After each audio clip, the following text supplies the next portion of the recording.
காரணம், தேர்தல் கமிஷன் என்று ஒன்று இருக்கிறது. நேற்றைக்கு கூட பிரதமர் விதிமுறைகளை மீறி அவருடைய தொகுதி வாரணாசியில் இன்றைக்கு தேர்தல் நடக்கிறது. பிரச்சாரத்தினுடைய நேரம் முடிந்த பிறகு அங்கிருந்து இங்கே வந்து பறந்து வந்து தியானம் செய்வதைப் போல எல்லா டிவியிலும் எல்லா பத்திரிகையிலும் அவர் கடவுளை போல உட்கார்ந்து செய்கின்ற ஒரு பிரச்சாரம் செய்கின்ற ஒன்று நடைபெற்றிருக்கிறது. இதுவரை எந்த ஜனநாயக நாட்டிலும் இப்படி நடந்தது கிடையாது. ஆனால் அது நடந்திருக்கிறது. அது குறித்து புகார் கொடுத்த போது அதை நேற்றைய தினம் தேர்தல் ஆணையம் நிராகரித்திருக்கிறது. ஆகவே தமிழ்நாட்டிலே நாங்கள் மிகவும் எச்சரிக்கையாக இருக்க வேண்டும் என்ற எண்ணத்தை, காரணம் 40க்கு 40 வெற்றி பெறப்போவது எங்களுடைய கூட்டணி தான். ஆகவே நாங்கள் தான் மிகவும் கவனமாக இருக்க வேண்டும் என்ற அடிப்படையில் வாக்குச்சாவடிக்கு செல்கின்ற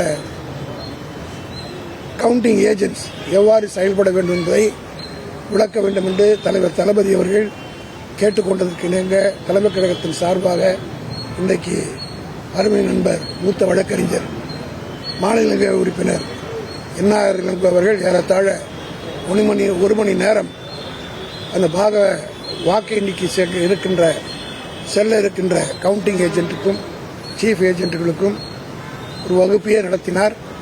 ஆக மேலும் அவர்களுக்கு ஏதேனும் சந்தேகம் இருந்தால் தொலைபேசி பேசியில் கூட தொடர்பு கொள்ளலாம் என்று கூறியிருக்கிறோம். ஆக வி ஆர் ப்ரிப்பேர்ட், இதற்கும் தயாராக இருக்கிறோம். எதையும் ஃபேஸ் பண்ணுவதற்கு தயாராக திமுக இருக்கிறது. 4ஆம் தேதி வெற்றி எங்களுக்குத்தான். திராவிட முன்னேற்ற கழகம் வெற்றி பெறுவது உறுதி.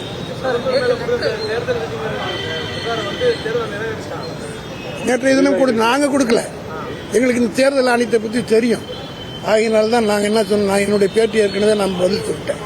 எங்களுக்கு தேர்தல் முடிஞ்சிச்சு, இது கொடுப்பாங்கன்னு சொல்லி தான் அரை மணி நேரத்தை ஒத்துக்கிட்டாங்க. அது இல்லை, அதுக்கு அடுத்து நான் கொடுத்த அந்த தான் புகார் கொடுத்தது. புகார் இல்லை, இந்த கவுண்டிங்கை பற்றி கொடுத்ததுன்னு அது அவர் கொடுத்ததை தேர்தல் ஆணையர் ஏற்றுக்கொண்டார். காரணம் சட்டத்தில் தான் இருக்கு, அதனால ப்ரொசீஜர் ஃபாலோ பண்றோம்னு சொல்லிட்டு அது கூட தேங்க்ஸ் டு மிஸ்டர் ராதாகிருஷ்ணன் அவர் அது பேசுறதுனால தான் நாங்கள் கொடுத்தோம். அவங்களுக்கெல்லாம் பேட்டி கொடுக்க. திமுக அமைப்பு செயலாளர் RS பாரதி செய்தியாளர்களை சந்தித்தார். அந்த காட்சிகளை பார்த்தோம். செய்திகளை உடனுக்குடனும் துல்லியமாகவும் தெரிந்து கொள்ள சப்ஸ்கிரைப் பண்ணுங்க.